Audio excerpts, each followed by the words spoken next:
We're heading back to Mystic Timbers.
That's pretty good in the back seat. Yeah. All right, you guys, so we just got off Twisted Timbers, which is right here behind us at King's Dominion, and this is another RMC. Now, we're not entirely sure because we haven't looked it up, but I believe this was built from the ground up. Yeah, this is not retrofitted. It doesn't look like it was anyway.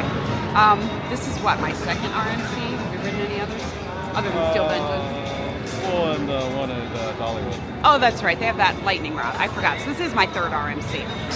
This is the second RMC, though, with those stupid flipping shin restraints. But I finally got it figured out.